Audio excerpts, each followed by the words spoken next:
Bapak, Ibu, saudara-saudari yang dikasihi Tuhan, marilah kita mempersiapkan hati kita serta membuka pikiran kita untuk menerima kabar sukacita dari Tuhan melalui bacaan kitab suci serta bacaan Injil dan juga renungan pada hari ini.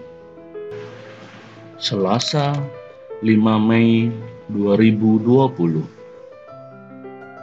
Bacaan pertama. Pembacaan dari Kisah Para Rasul bab 11 ayat 19 sampai 26. Banyak saudara telah tersebar karena penganiayaan yang timbul sesudah Stefanus dihukum mati. Mereka tersebar sampai ke Fenisia, Siprus dan Antioquia. Namun mereka memberitakan Injil kepada orang-orang Yahudi saja. Akan tetapi di antara mereka ada beberapa orang Siprus dan orang Kirene yang tiba di Antioquia dan berbicara juga kepada orang-orang Yunani. Mereka ini memberitakan Injil bahwa Yesus adalah Tuhan. Tangan Tuhan menyertai mereka, dan sejumlah besar orang menjadi percaya dan berbalik kepada Tuhan. Maka sampailah kabar tentang mereka itu kepada jemaat di Yerusalem. Lalu jemaat di Yerusalem itu mengutus Barnabas ke Antioquia. Setelah Barnabas datang dan melihat kasih karunia Allah, bersukacitalah ia. Ia menasihati mereka supaya mereka semua tetap setia kepada Tuhan. Karena Barnabas adalah orang baik, penuh dengan Roh Kudus dan iman, sejumlah orang dibawa kepada Tuhan. Lalu pergilah Barnabas ke Tarsus untuk mencari Saulus. Dan setelah bertemu dengan dia, ia membawanya ke Antioquia. Mereka tinggal bersama-sama dengan jemaat itu 1 tahun lamanya, sambil mengajar banyak orang. Di Antioquialah murid-murid itu untuk pertama kalinya disebut Kristen. Demikianlah sabda Tuhan. Syukur kepada Allah. Tuhan beserta kita sekarang dan selama-lamanya. Inilah Injil Yesus Kristus menurut Yohanes. Dimuliakanlah Tuhan. Injil Yohanes bab 10 ayat 22 sampai 30. Pada hari pentahbisan bait Allah di Yerusalem, ketika itu musim dingin, Yesus berjalan-jalan di bait Allah di Serambi Salomo. Maka orang-orang Yahudi mengelilingi dia dan berkata kepadanya, "Berapa lama lagi engkau membiarkan kami hidup dalam kebimbangan? Jikalau engkau Mesias, katakanlah terus terang kepada kami." Yesus menjawab mereka, "Aku telah mengatakannya kepada kamu, tetapi kamu tidak percaya. Pekerjaan-pekerjaan yang kulakukan dalam nama Bapa-Ku, itulah yang memberikan kesaksian tentang Aku, tetapi kamu tidak percaya.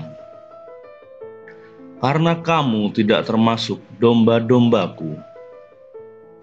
Domba-dombaku mendengarkan suaraku, dan Aku mengenal mereka, dan mereka mengikut Aku. Aku memberikan hidup yang kekal kepada mereka, dan mereka pasti tidak akan binasa sampai selama-lamanya, dan seorang pun tidak akan merebut mereka dari tanganku. Bapa-Ku yang memberikan mereka kepadaku lebih besar daripada siapapun, dan seorang pun tidak dapat merebut mereka dari tangan Bapa. Aku dan Bapa adalah satu. Demikianlah Injil Tuhan. Terpujilah Kristus. Renungan Harian Katolik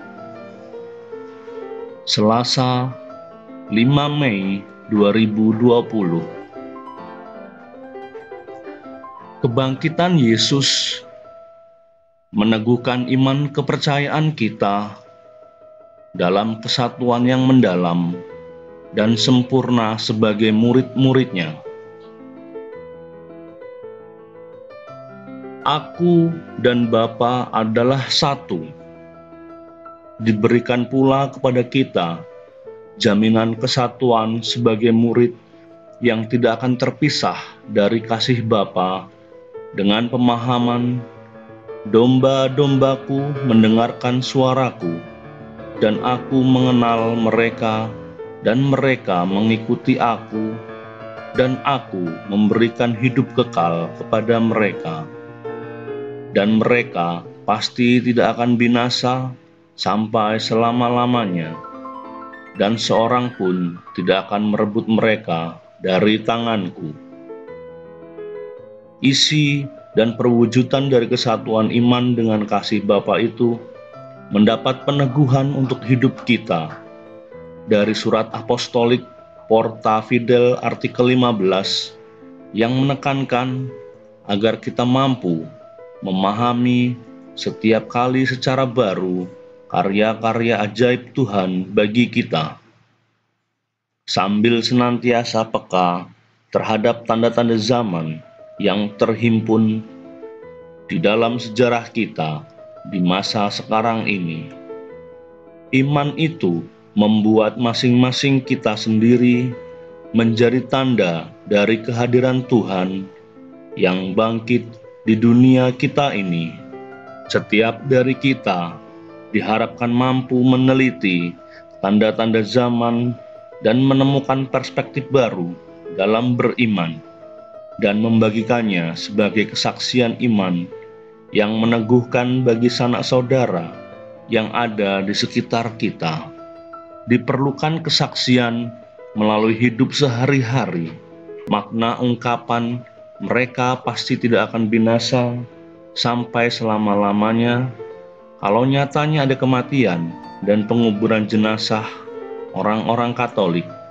Diperlukan keberanian dan pengertian sehari-hari. Tidak binasa yang bermakna bahwa kematian tidak memisahkan kita dari cinta dan belas kasih Allah yang terus merengkuh hidup kita. Bahwa kematian bukan akhir dari segalanya, namun menjadi awal baru untuk keabadian. Ya Tuhan yang Maha Kuasa, berilah kami umat-Mu keyakinan bahwa kematian tidak memisahkan kita dari cinta dan belas kasih Allah yang terus merengkuh hidup kita. Dan kematian bukan akhir dari segalanya, namun menjadi awal baru untuk keabadian. Amin.